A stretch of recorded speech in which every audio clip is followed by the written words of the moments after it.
سيدنا قضينا مثل الأعلى ورسولنا محمد صلى الله عليه وسلم محاضرة حسب صلى وصلت علينا وقت الأول وحنا نوصل الدورة ما يمكن بعد العصر محاضرات على تبع مسجد صلاح الدين وإيران في دولي المغرب هنا مثل على الدورة وحنوصل خاتم الدورة أحد وإعداد محاضرة بلارمين وتعليم ومولد مرة إنه مشغول مولد ببنانها مصابة وجود العظيمة وحكى إن النبي عليه الصلاة والسلام سيرته وجهاده وتضحياته وحين رشي قصص سماعي مركا وحنوصل دوينا مركا شيخنا جديد شيخ صالح معلم محمود وحنكون لدينا صلوات النبي صلى الله عليه وسلم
وسلطانك في الأرض كسلطانك في السماء نسألك باسمك الكريم إنك على كل شيء قدير. اللهم صل على سيدنا محمد أفضل صلاتك وعدد معلوماتك وملء أرضك وسماواتك. أما بعد فيقول الله تبارك وتعالى في محكم تنزيله واعبدوا الله ولا تشركوا به شيئا وبالوالدين إحسانا وبذي القربى واليتامى والمساكين والجار ذي القربى والجار الجنب والصاحب بالجنب وابن السبيل وما ملكت أيمانكم إن الله لا يحب من كان مختالا فخورا. صدق الله العظيم. إخوتي وأحبابي في الله، إلهي بأمهاتنا سبحانه وتعالى فضل جيسي من جيسا نوافجي ونوضا نري إمان إسهوني ما أبنو هلكا مسجد كلنا إسهوني ما أبنو بيت كان إلهي بيوت ديسا كمين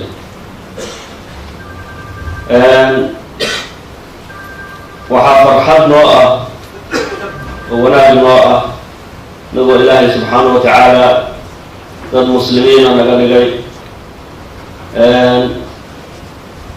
diinta fadliga badan ee islaamka ilaahay uu noogu nicmeeyey inaan halkan isugu nimaadno caawa annagoo wax kale uusan ahayn qasadka annagu iyo ijtimaaca annagu ilaa diinta un mooyaane waxa uu wanaageena iyo salaaxeena adduunyada iyo midka aakhiradaba uu ku jiro keliya un inaan wadaagno intii ilaahay noo qadaro subxaanahu wa tacaala. موضوع نلو إعلامي وأن دولي إنان وحير كسو قالو انتي وقت بسامحو مدام وقت بسكيري هي وقتك بين عشائك وهي وقت إسكاكوما حاضرنا إتاهي لبقى يموت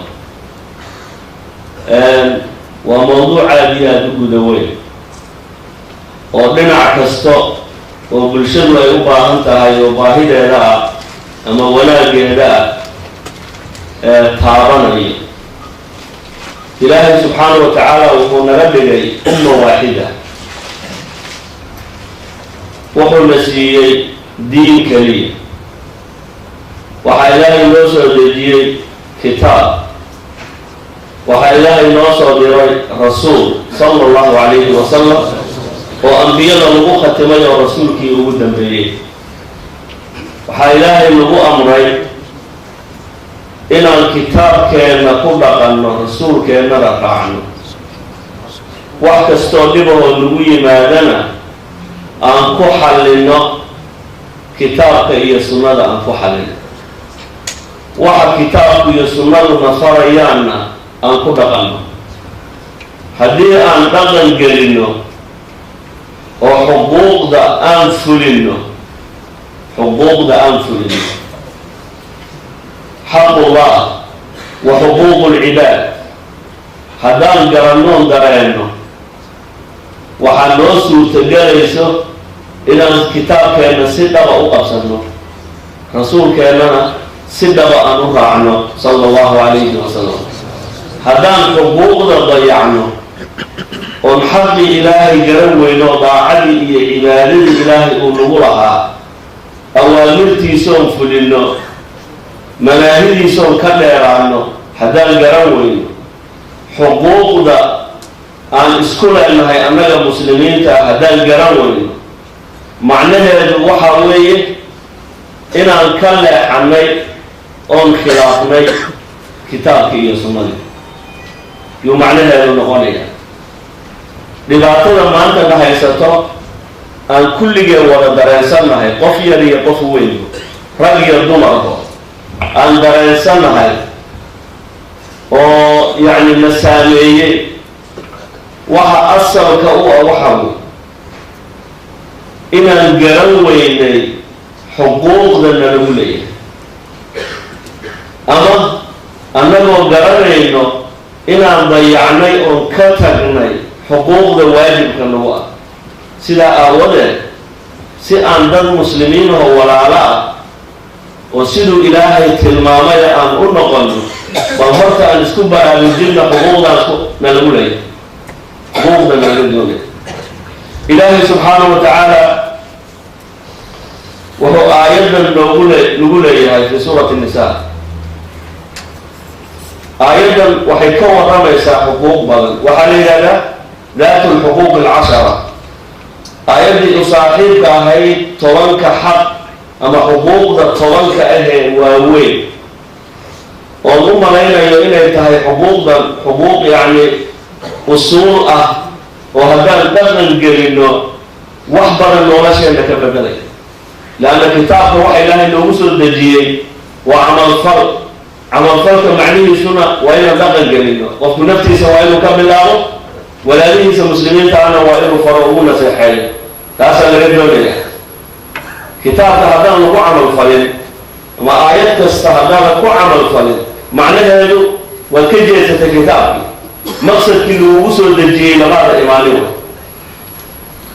إلهي وحليها واعبدوا الله ولا تشركوا به شيئا واعبدوا الله إلهي عابدا ولا تشركوا به شيئا إلهي أحدنا هؤشري لنا عبادتي سقفنا هذا ولا جننا يا إلهي لي وحق إلهي لي سبحانه وتعالى إن نعبدنا وأن أشري لنا وحيكون موسى قبل عربيسا كلمة التوحيد كما كان لمعنا وإقرار إلهي وحدانية سوى القرنين إن الكلمة عابدنا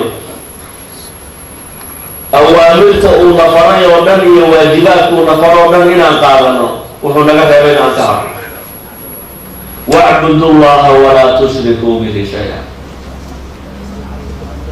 وبالوالدين إحسانا إلهي مكة أقول نظر دار بيا سبحانه وتعالى مكة عبادتي سمع أمرين إنا نعابدنا أو كلمة أهر جالسا ومكة إلهي له أمرين وحنا نظر دار بيا حقوق أن سكول لها أملا أما قف كستو مسلم حتى نبويا لما يولدون يلو إلى علم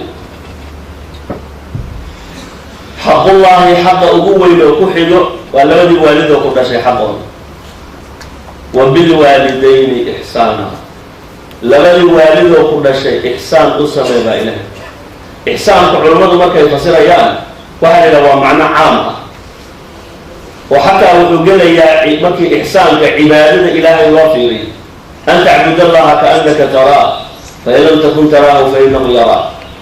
إحسان كأدلك أصمين سنة وإلى العدالة أصميسو وإلى الوناك أصميسو وإلى البر وناك أصميسو تاسع لزوني. وبالوالدين إحسان لما الوالدين ما شيء إحسان أصمي وبارني أصمي. وبذي القربى قرابة إحسان أصمي وصلة الرحم قرابة خيرية. واليتامى والمساكين أظنت إحسان أصمي أظنت إحسان أصمي. وحقوق العباد قرابة إحسان أصمي هبويننا صلة الرحم وشيء آدي قوي. ورسولك عليه الصلاة والسلام مكي لويديه وحيرك وإن أن تصل من قطعك وتعطي من حرمك وتعفو عن من ظلمك. قرابة إلى الحرير سابقا هديت بويا حرير أبو قفكي وحودي سيري قفكي كظلمي اسكعفي. واليتامى أقولت إحسان أسمعي قفك أصغر يرآبيه بنتي وأبون إحسان بهم مليه قد مسلمين تربوا إحسان كليه وكم مليه. أنا وكافل اليتيم كهاتين في الجنة ونبو ليه صلى الله عليه وسلم. قفك أقولت يعني كفارة قاعدة ونال أسمعي أنيقا إيا أسغر جنة ساسا كنا قريب. والمساكين تبقى فقراء ونباتي سنة أو وحدها يسنة إحسان أسمية حريرية أو وناجية وحكوتها وهو مكور رمو يعني ذلك نباتي سنة مكور رمو وسنفتي سكرية وكفكرة لأن حقوق مسلمين تقفك واجب كسعا إنه كفكرة عن الدنيا. والجار ذي القربى والجار الجنب درس كدو يمتك كافو متك ديلان كوودو ويغوريغي سكو وخيلو يمتك كافو وتفسير درس يعني قرابه يدرس ككله حق النسب كاكوك لفقتين لكن درس كاته لبدا معنى وصحيح ومفسرين تو ويكون فسريا درس كدو يمتك كافو لبدا إحسان السماية. حقوق الدرس بآل من أولها ورسولك عليه الصلاة والسلام إن بلنبو مدي ستسوع العلم يا موضى الغارم يا درس كحقوق إليه رسولين. جبريل كمزول إنه يقدر دارنا يدرسك إلى أن ملايبا إن درس نمال يسكت أحفايون نبوليه حديث البخاري. ونقول عليه الصلاة والسلام صدح الجارتون باقي والله لا يؤمن والله لا يؤمن والله لا يؤمن. قيل من يا رسول الله؟ قد صدح جارتون باقي مسيما له من لا يأمن جاره بوارقه وقفك الدرس كيسو أيسا كأمن الظنين شرط يسير باتدي درسك حق بوليه إن أطلع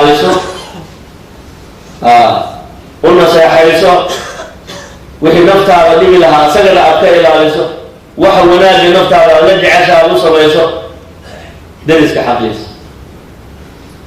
قال كيف حتى درس يا ولو قفوا هبا يا درس كحقيس يا ولو قال بها حق الجار بوليه لأن حق جاركو مثل رحق لئي من صدح لئي من هل وطلوك القاضي قف مسلم وهو درس وهو قرابة صدح حق بوليه قف مسلم هو درس كله ولا حق بوليه حق الجار يحق الإسلام من بقوله مثل الجار بيه درس كبس كدين إنها لكن درس كبوات حق الجار بقوله حق إلا لله لسوي درس بقوله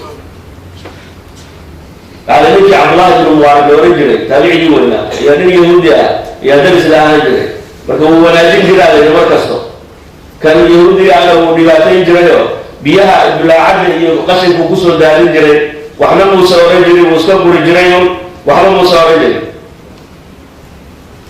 cabdullaahi ibnu mubaarak wuu dhintay, markuu dhintay kadib ayuu ninkii yahuudiga ah wuxuu yidhi guriga waa liibinaya, see qisas ku soo aro guriga waa iib, yaa iga garanaya, waan kaa garanaynaa baa layihi guriga.